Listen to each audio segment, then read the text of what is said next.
Hello प्रिय student, मैं Kamta Prasad Prajapati KCNIT private ITI Banda, जिसमें से मैं आज के दिन आपको सेकेंड ईयर यानी फोर्थ सेमेस्टर का पहला चैप्टर, जो कि बहुत ही महत्वपूर्ण टॉपिक है, जिग एंड फिक्चर्स। जिग और फिक्चर्स होता क्या है, ये फोर्थ सेमेस्टर का सबसे महत्वपूर्ण टॉपिक। इससे बहुत से प्रश्न आपको परीक्षा में पूछे जाते हैं, जिनको ध्यान देते हुए परीक्षा की डेट को और परीक्षा की तारीख को ध्यान देते हुए ये आपको मैंने पहले लेक्चर से फिर से पुनः शुरुआत करते हुए जिग और फिक्चर्स टॉपिक की चर्चा करते हैं। जिग और फिक्चर्स होता क्या है, इसका इंट्रोडक्शन आपके सामने लिखा हुआ दिख रहा है। जिग एंड फिक्चर्स का वर्तमान औद्योगिक युग में क्या काम है। तो वर्तमान औद्योगिक युग में जब पार्ट्स का अधिक मात्रा में उत्पादन किया जाता है या किसी भी कार्य को जल्दी करना होता है जिसमें समय कम लगे और कम समय में भी पार्ट्स हमारा अधिक परिशुद्धता में बन करके तैयार हो, तो ऐसे कुछ कार्य को करने के लिए हम जिग और फिक्चर्स का प्रयोग करते हैं। जिग जो काम करता है वो टूल को गाइड करता है और कार्यखंड को भी साथ में पकड़ने की स्थिति को सही रखता है। फिक्चर्स क्या काम करता है। फिक्चर्स का मुख्य कार्य जो होता है वो टूल के संबंध में क्या करता है, जॉब या कार्यखंड को पकड़ने का काम करता है। जिग और फिक्चर्स के कुछ एडवांटेज हैं। जिग और फिक्चर्स का प्रयोग करने से क्या लाभ हैं। जिग क्या काम करता है कि जिग और फिक्चर्स की क्या एडवांटेज हैं, इसको देखते हुए जिग और फिक्चर्स के एडवांटेज में आइए बात करते हैं। तो जिग और फिक्चर्स की सहायता से पार्ट्स को विनिमय योग्य बनाया जा सकता है। विनिमय योग्य को कहते हैं इंटरचेंजेबल।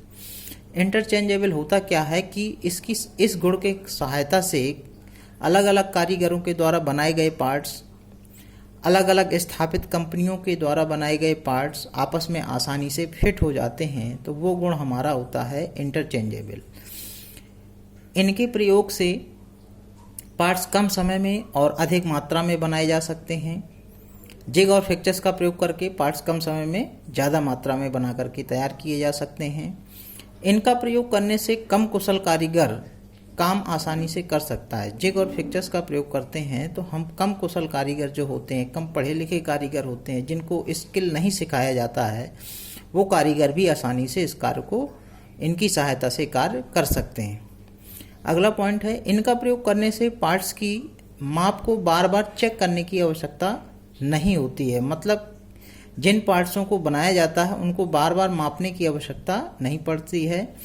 पार्ट्स की गुणवत्ता बढ़ जाती है, उसकी क्वालिटी पर प्रभाव पड़ता है, क्वालिटी उसकी बढ़ जाती है। दुर्घटना कम होने, जो दुर्घटनाएं होती हैं वो कम होने की संभावनाएं हो जाती हैं। मतलब एक्सीडेंटल्स या दुर्घटनाएं कम होती हैं। इनका प्रयोग करने से पार्ट्स रिजेक्ट्स, अस्वीकार या बेकार कम होते हैं। मतलब पार्ट्स बर्बाद नहीं होते हैं। जिग और फिक्चर्स का प्रयोग करने से पार्ट्स हमारे क्या नहीं होते, बर्बाद। इसके बाद अगला पॉइंट है, इनके प्रयोग करने से मार्किंग करने की आवश्यकता नहीं होती है। ठीक है, मतलब उस पर चिन्हन लगाने की जरूरत नहीं होती है, क्योंकि जिग और फिक्चर्स का प्रयोग करने से वहाँ पर खुद जिग और फिक्चर्स में मार्किंग पॉइंट और लोकेटिंग पॉइंट बने होते हैं, इसलिए हमें मार्किंग करने की आवश्यकता नहीं होती है। कारीगर का आत्मविश्वास बढ़ता है। ठीक है, कारीगर जो कार्य करता है उसका भी आत्मविश्वास बढ़ता है। इनके प्रयोग से बने पार्ट्स एक ही साइज के बनते हैं। मतलब पार्ट्स के जो साइज होते हैं वो अलग अलग नहीं तैयार होते हैं, एक ही साइज में बनते हैं। स्पेशल संक्रिया को शुद्धता में करने की सुविधा होती है। जो विभिन्न प्रकार की क्रियाएं की जाती हैं उनको कार्य करने की सुविधा होती है परिशुद्धता या शुद्धता में। इनसे मटेरियल की बर्बादी नहीं होती है। मतलब जो भी मटेरियल पार्ट्स बनाने में लिया जा रहा है उसकी किसी भी प्रकार की बर्बादी नहीं होती है। अगली जो टॉपिक है, अगला जो हेडिंग है आपका, वो जिग और फिक्चर्स का डिजाइन सिद्धांत। जिग और फिक्चर डिजाइन सिद्धांत का मतलब है कि जिग और फिक्चर्स को डिजाइन कैसे किया जाता है, जिग फिक्चर्स को डिजाइन करने के लिए क्या क्या प्रयोग किया जाता है, या किस तरीके से जिग और फिक्चर्स का प्रयोग करके हम डिजाइन करते हैं। पहला नंबर है जिग और फिक्चर्स। जिग व फिक्चर्स का डिजाइन करने से पहले वर्तमान उत्पादन की कीमत और उस पर आने वाले विभिन्न बलों का पूर्ण ज्ञान कर लेना चाहिए। मतलब जिग और फिक्चर्स का जब निर्माण किया जाए तो उससे पहले हमें उस डिजाइन को तैयार करने से पहले उस पर जो विभिन्न प्रकार के कार्य करने हों तो उसकी उत्पादन की कीमत और उस पर आने वाले विभिन्न प्रकार के बल, उन सब का ज्ञान करके ही हमें जिग और फिक्चर्स का निर्माण करना चाहिए, डिजाइन करना चाहिए। अगला पॉइंट है इनका प्रयोग तभी करना चाहिए जब अधिक उत्पादन करना हो।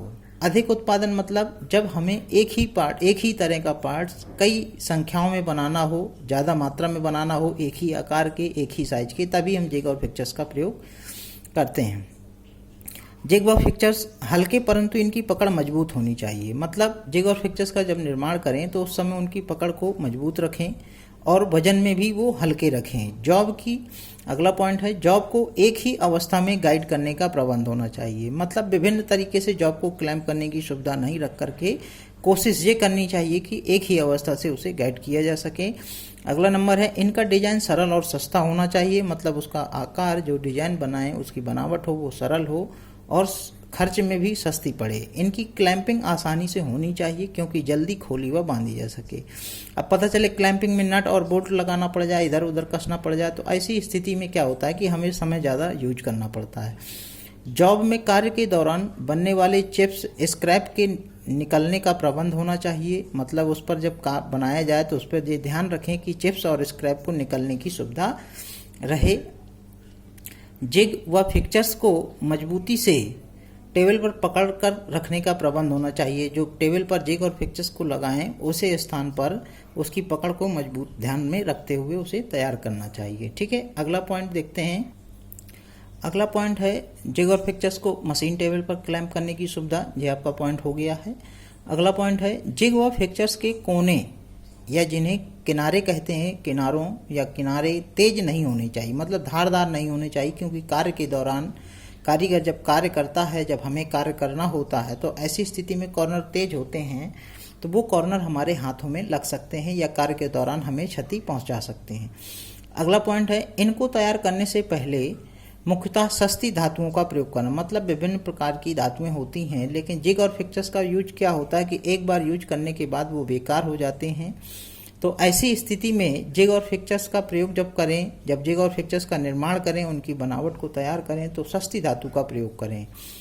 जैसे कास्ट आयरन है, माइल्ड स्टील है, ऐसे विभिन्न प्रकार की धातुओं से तैयार करके उसे निर्माण करें। अगला पॉइंट है कूलेंट की सुविधा होनी चाहिए। मतलब जब कूलेंट क्यों डालना पड़ता है, क्योंकि किसी भी कटिंग टूल्स को जब हम गाइड करेंगे जिग और फिक्चर्स में, उसमें पर्याप्त मात्रा में उपयुक्त स्थिति पर कूलेंट पहुंच जाए, इसलिए कूलेंट का सुविधा रखना जरूरी होता। अगला पॉइंट है लोकेटिंग पॉइंट की परिशुद्धता होनी चाहिए। लोकेटिंग पॉइंट का मतलब है कि जब हमने बताया कि इनका प्रयोग करने से मार्किंग की आवश्यकता नहीं होती है, तो इसलिए इन पर लोकेटिंग पॉइंट जो बनाया जाए वो अधिक परिशुद्ध मात्रा में होना चाहिए। जितना हमारा लोकेटिंग पॉइंट परिशुद्धता में होगा उतना ही हमारा जिग एंड फिक्चर्स अच्छे से कार्य कर सकता है, उतनी ही परिशुद्धता में हमारा जॉब बन करके तैयार होता है। अगला पॉइंट है इनको डिजाइन करते समय सभी प्रकार की सुरक्षा सावधानियों का ध्यान में रखना चाहिए। मतलब जिग फिक्चर्स को बनाते समय या उसका डिजाइन करते समय विभिन्न प्रकार की सुरक्षा सावधानियों को ध्यान में रखते हुए हमें जिग और फिक्चर्स का निर्माण करना चाहिए। ठीक है, तो ये हमारा जो मुख्य था आज जिग और फिक्चर्स का परिचय, जिग फिक्चर्स होता क्या है उसका इंट्रोडक्शन, उसके कुछ एडवांटेज, इसके बाद जिग और फिक्चर्स को डिजाइन करने के सिद्धांत या जिग फिक्चर का सिद्धांत। इसके बाद कल जो नेक्स्ट टॉपिक में चर्चा करेंगे तो वो जिग और फिक्चर्स के कुछ रचनात्मक लक्षण होंगे। कैसे जिग और फिक्चर्स के रचनात्मक लक्षण, उसके क्या उसके भाग होते हैं, क्या उसके एलिमेंट्स होते हैं। इसके बाद बताएंगे आपको जिग के बारे में, जिग क्या काम करता है। ठीक है, पूरा इसके बाद जिग पढ़ेंगे, फिर जिग के प्रकार पढ़ेंगे, जिग के बाद फिक्चर्स और फिक्चर्स के टाइप्स पढ़ेंगे। ठीक है, तो आज के लिए इतना ही। Thank you. वीडियो अच्छा लगा हो तो इसे लाइक करिए, सब्सक्राइब करिए। आपके लिए डेली एक चैनल्स में वीडियो प्राप्त दिया जाएगा, जिसको पढ़िए। परीक्षा तक आपको 4th semester, 3rd semester, 2nd year की पूरी थ्योरी का कोर्स पूरा कराया जाएगा। ठीक है, आज के लिए इतना ही। थैंक यू, धन्यवाद।